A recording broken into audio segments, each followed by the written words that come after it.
He's most often typed as INTJ or INTP. That shows that there's a problem. Although they overlap in many respects, these are very different personality types. Also, he's an unusual and extreme character. It's entirely possible that he's someone who will blur the lines between different types as a result. So perhaps he'll end up being an odd version of a type rather than an obvious version. These clips aren't exhaustive or even the best ones to use. They are just things to give you snippets of insight. He's someone I've looked into a lot over the years and have a decent grasp of many of the important things in his life. Still though, typing someone at a distance involves a lot of guesswork. When I was a little kid, I was really scared of the dark. But then I sort of came to understand, okay, well, dark just means really the absence of photons in the visible wavelength, 400 to 700 nanometers. It's hard to believe that entrepreneur Elon Musk was ever afraid of anything. And Elon said, darkness is merely the absence of light. Then I thought, well, it's really silly to be afraid of a lack of photons. Then I wasn't afraid of the dark anymore after that. Once one of the kids said to him, "Look at the moon, it's 1 billion miles away." And he said, "Well, no, it's actually under 250,000 miles away." And they said, "Oh, Elon!" Obviously, he's a very logical person, hardly a big insight, but he also revels in this aspect of his character, to the point where he'll adjust his emotional reactions to something when he understands the underlying logic. You can't read into these little things that much, but it's illustrative of someone who will take an irrational fear, then rationalize and explain it, then no longer have the fear. And then he was this brilliant boy, and so people didn't really like him. So I was this little bookwormy kid and probably a bit of a smart aleck. So this is a recipe for disaster. Not that he told me much about it, but he was picked on quite a bit.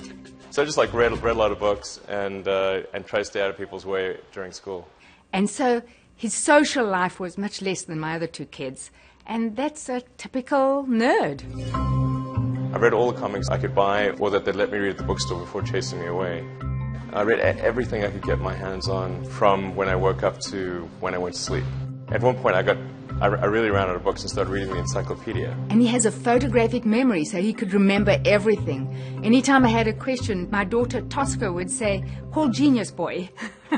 Well, that's an unfortunate frame to stop on. So there's this obvious impression of him being intellectual, nerdy, socially not good, and so on. That's definitely in keeping with the stereotype of certain types, like INTPs and INTJs. However, that can also be a problem. Any type can have those issues in childhood that make them feel introverted, even though they might not be. After all, many people are going to feel introverted if they don't have any friends. It's kind of similar to how people report feeling more introverted as they get older, because you get detached from your friends, and it's more difficult to make new connections and friendships for various reasons. When trying to figure out someone's type, it's also important to note that just because you're an extrovert, it doesn't mean you're highly focused on people. It can be as much about where you direct your energy in general. So he's definitely nerdy and intellectual, but that doesn't automatically mean that he's an introvert. In the case of Tesla, SpaceX, and SolarCity, and actually also the PayPal and the Zip2 before that, it really stemmed from when I was in college. I was trying to think what would most affect the future in a very likely to be a positive way. So the three areas where I was quite sure would be positive were sustainable energy, internet, and making life multiplanetary. And then there were a couple other areas where it's maybe a question mark, like AI and writing genetics. So he's obviously an ideas person and is concerned with the big picture questions. That story is one he tells many times, but to even ask those questions of where the world is heading and to seriously ponder them in detail, then to base your life decisions around them, that strikes me more as an intuitive type thing to do. Particularly the way he talks about it, a very NI thing to do. It's about pondering the big ideas but then narrowing down on some kind of settled course of action. He's known for being a visionary, but one that has focus. Yes, he can be comical and be a troll, like when he throws wacky business ideas out there in a very kind of any way, but I think he's way more single-minded and tunnel-visioned than he is eclectic and scatterbrained. I think he's much more likely to be a high introverted intuition user. When you compare him to other founders of companies, such as Larry Page and Sergey Brin of Google, he's way more focused than them. Although they've amalgamated them into a parent company, Alphabet, when you look at the amount of things they're involved in, it's kind of crazy. The businesses are kind of unrelated to each other. It's like two people that have 100 side projects and hobbies going on that might turn into something profitable. When Elon creates something, it tends to be something that directly relates to what he's already working on, or it somehow fits in with the overall grand plan. He has this holistic vision for things. He's not getting easily bored or distracted by new possibilities. He's ultra committed long term to a handful of things. Types that have high NE, such as the INTPs, tend to be more fluid. They move with the flow of life. They'll fit in and adapt to situations quite effortlessly if they want to. They are rarely types that try to force things to happen. It's more like they'll morph into whatever is needed, depending on the situation. Elon, on the other hand, is someone who is often swimming against the tide, taking on things that even he will say are kind of unlikely to work out. It's sheer force of will, grit and determination. He's very attached to certain outcomes and he goes for them. In that sense, he's much more rigid and uncompromising in his long-term visions. Much more of an NI thing than an NE thing. In fact, high NE users might see that approach as a bit silly. It's too strong-headed or stubborn for their liking. So high NI for Elon. As far as role models, I think, there's obviously some of the obvious role models. I think Edison was certainly a role model. Probably one of the biggest role models. Did you study Edison's life? Yeah, I read books about him, absolutely. And it's an interesting contrast, like Edison versus Tesla, because interesting, the car company is called Tesla. And the reason it's called Tesla is because we use an AC induction motor, which is an architecture that Tesla developed. And the guy probably deserves a little more play than he gets in current society. But on balance, I'm a bigger fan of Edison than Tesla.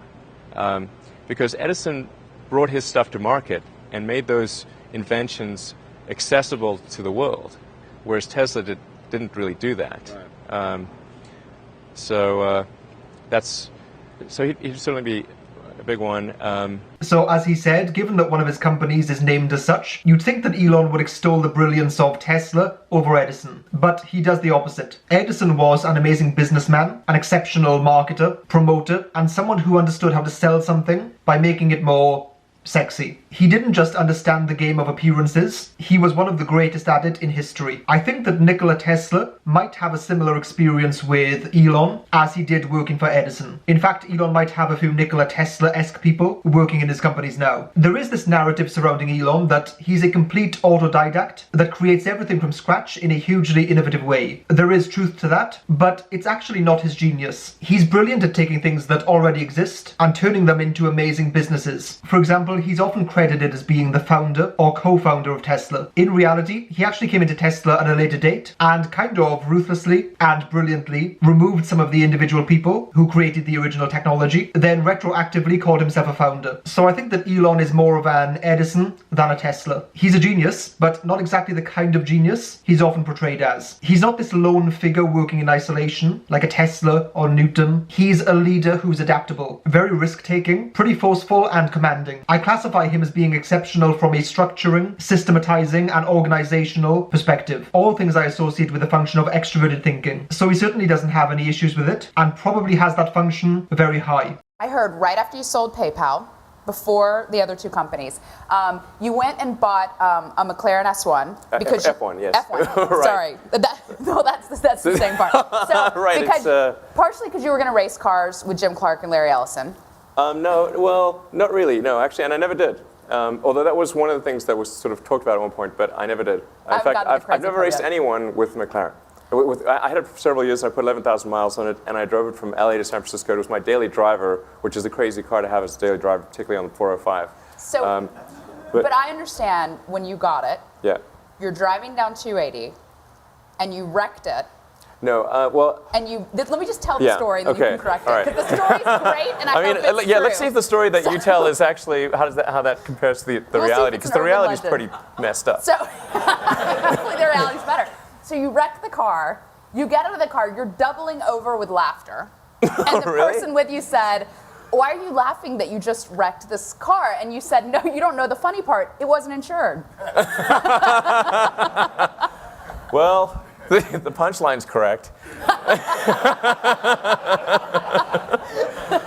Obviously, this is just one anecdote, but it's kind of a recurring theme with Elon. He's someone who is more than willing to indulge in the sensory world. There's stories of him being kind of crazy and silly at big parties he throws. He enjoys the Hollywood lifestyle, so to speak. He doesn't mind being extravagant and dramatic, spending money on F1 cars and driving recklessly. He's not someone who is reluctant with that stuff. He has some low-key adrenaline junkie and thrill-seeking tendencies. I associate those things often with the function of extroverted sensing. Maybe it's something he has an imbalanced relationship with and therefore overindulges in it, or possibly it's something that he gets relief from and likes to fall back on. There is a funny story that is told in his biography about there being a table full of food, many more meals than you'd expect one person to want, and as the person was interviewing him, whole chunks of food were just disappearing. That kind of bizarre overindulgence is definitely something types like INTJs and INFJs have, with their extroverted sensing at the bottom. It's something that rises up and kind of takes over at times. At the same time, lots of his lifestyle choices and actions are very ENTJ-like when it comes to that kind of indulgence and flaunting. Even very wealthy and successful INTJs have a strangely stoic and minimalistic mindset. They're not really fans of flashiness and showiness in that way, whereas ENTJs at all levels of success kind of love that stuff. The two main types that are standing out for me for Elon are INTJ or ENTJ. I have to say that my gut reaction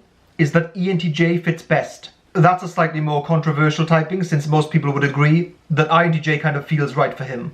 When you're trying to type someone, which again is kind of impossible at a distance, you want to have the minimum amount of yes, but what about this questions. When you describe him as an INTJ, you have to give a few caveats. He's very good at the things that INTJs often struggle with. If you were to say to me that Elon is an INTJ, and here's a list of reasons why he's an unusual version of one, then that's reasonable and plausible. That would make sense to me. After all, he's probably not going to be a normal version of whatever type he is. You might bring up counters like he's very driven by personal values, which can be quite an INTJ thing with a third slot FI, but ENTJs are equally driven by those things in a way that is underrated about them. In fact, because FI is their inferior function, their values might be a little bit more simplistic and less developed, such as, I want to save humanity. You could also mention that he's known for this notion of first principles thinking, something that seems more indicative of a logically or intellectually pure type, so to speak. As someone who wants to strip away everything other than the fundamental precepts of a thing. That could be more of an INTJ thing, or even an INTP thing. There is nothing about that approach to life that is off limits to, well, anyone, but certainly not ENTJs. If anything, I'd conceptualize it as quite a practical mindset. Let's assess what we actually have, what our true limitations are, and what we want to achieve from there. If you say he's an INTJ, then he'd have to be one who has overcome many of the conventional problems that INTJs have. Elon is organizationally brilliant, pretty high energy, non-stop,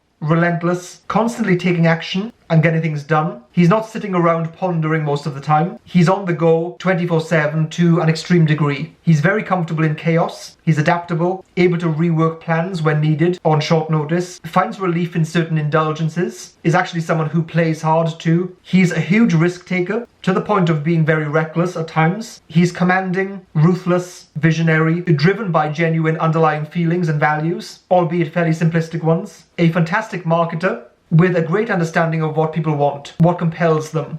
He's as good at style as he is at substance. Better, you could even argue. A lot of the reasons why people think he's an INTJ can be linked back to the way he comes across in interviews and conversation. He seems very odd and introverted, but that's quite a superficial way to read him. ENTJs can actually be quite introverted in the conventional sense, so socially, and quite awkward with people as well. In fact, many ENTJs probably mistype as INTJs more than the other way around. Let me know down below in the comments which type you think he is. Also, please like, subscribe, and feel free to share this video with anyone you think will like it. That makes a big difference to the video and the channel overall.